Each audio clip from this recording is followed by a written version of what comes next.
What if I told you, the summer I turned pretty actually has a villain, one that's hidden in plain sight? Not the moody teenage boys, not the love triangle chaos, but someone far more complicated. Someone who shapes every heartbreak, every misunderstanding, and every tearful reunion without ever intending to. That person is Susanna Beck Fisher. Now, that might sound surprising because Susanna isn't your typical villain. She's warm, kind, loving, everything you'd expect from a perfect summer mom. But sometimes, the most dangerous people aren't the ones who mean harm. They're the ones who cause it while trying to do good. Before we dive in, yes, there will be spoilers. Let's pull back the curtain on Susanna and see how her picture-perfect image quietly fractures the lives of everyone she loved. Who is Susanna Beck Fisher? Susanna is the heart of the Fisher family, the beloved mother of Conrad and Jeremiah, wife to Adam, best friend to Laurel, and a mother figure to Belly and Stephen. She's elegant, nurturing, and the emotional glue holding everyone together at Cousins Beach. But beneath that golden glow lies something darker. Susanna is obsessed with perfection. She dreams of a flawless life where every summer feels magical, every relationship feels whole, and every family photo looks like a postcard. The problem? Real life never stays perfect, and Susanna refuses to face that truth. Her need to control the narrative, to make everything seem fine, ends up quietly wrecking the people closest to her. She's not cruel. She's not evil. She's human, just tragically unwilling to let things be messy, and that single flaw drives nearly every major conflict in the story, the secret of her illness. Let's start with the one thing that defines Season 1, Susanna's cancer. She knows her time is short, yet she chooses not to tell anyone. Her reasoning? She wants one last perfect summer at Cousins, untouched by sadness or pity. On paper, it sounds noble. In practice, it's devastating. Think about it. When we love people, we want them to have time, to prepare, to say goodbye, to process. But Susanna steals that from her family.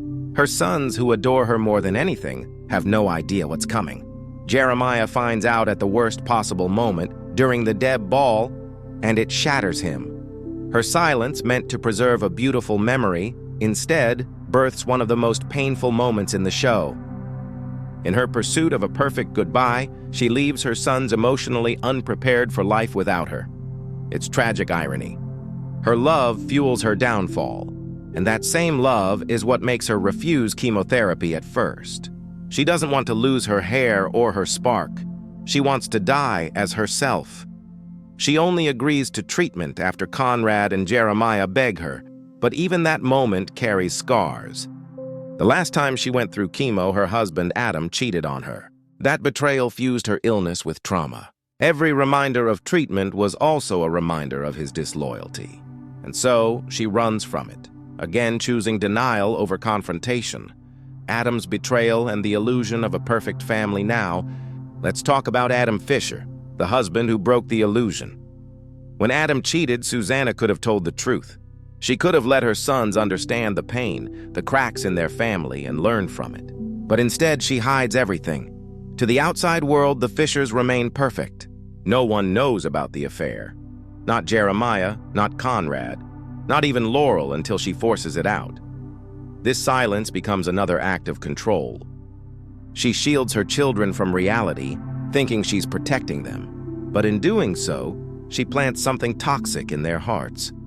Jeremiah grows up believing that problems disappear if you ignore them, sweep them under the rug, and smile. That same habit comes back to haunt him when he hides his mistakes from Belly. Conrad, on the other hand, knows about the cheating.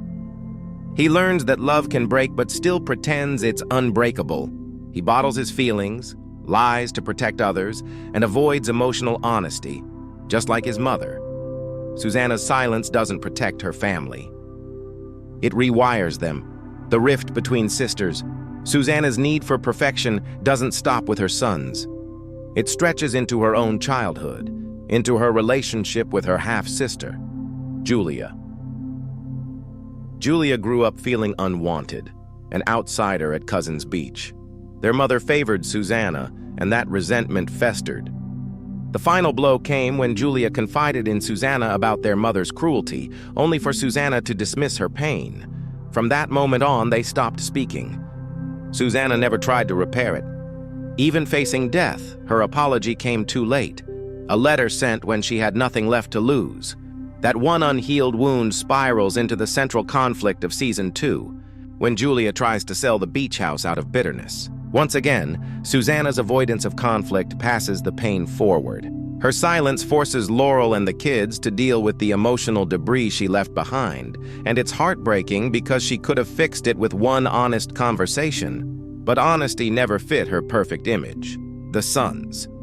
She shaped Susanna's perfectionism, even shapes how she parents her boys, and the cracks between them. Conrad is her golden child.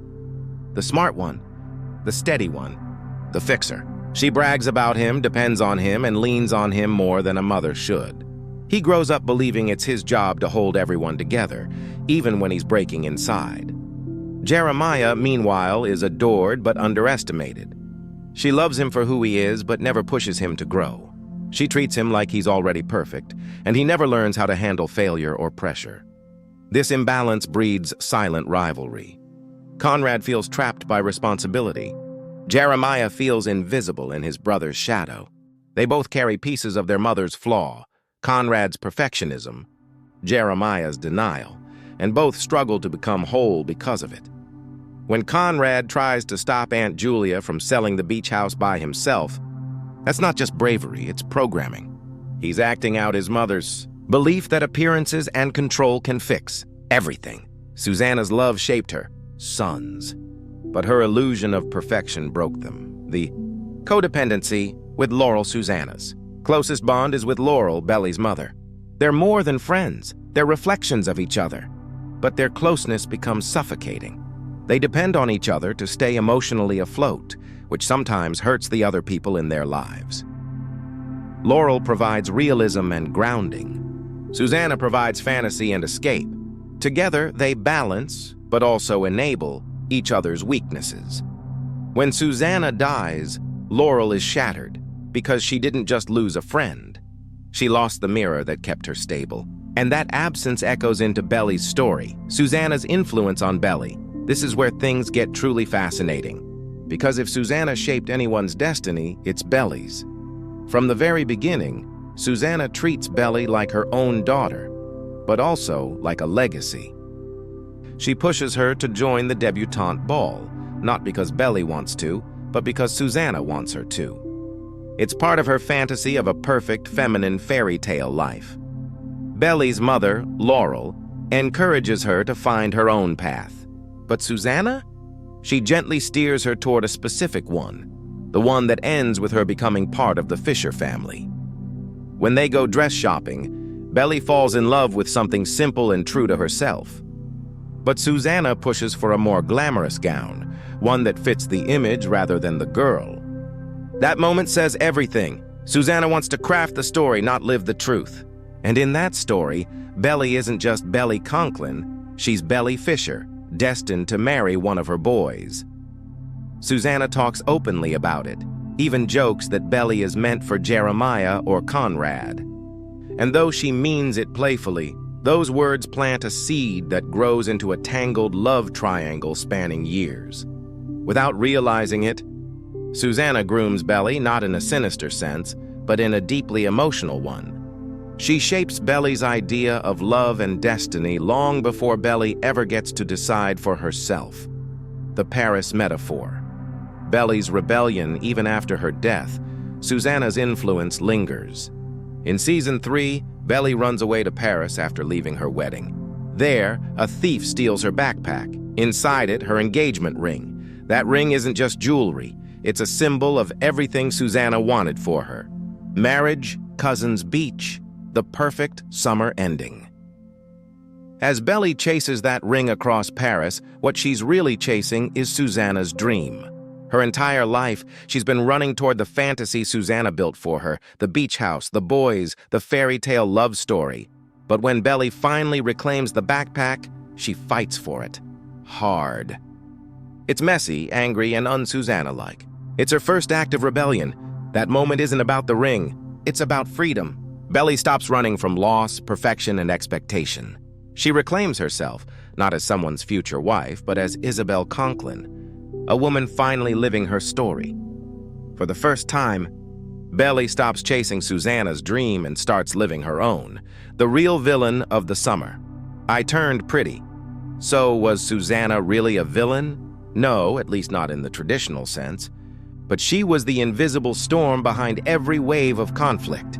Her love was fierce, her heart was pure, but her fear of imperfection, of letting things be broken, ended up breaking everything. She didn't destroy her family. She smothered it in love that refused to face reality. Susanna Beck Fisher isn't the monster of the summer I turned pretty.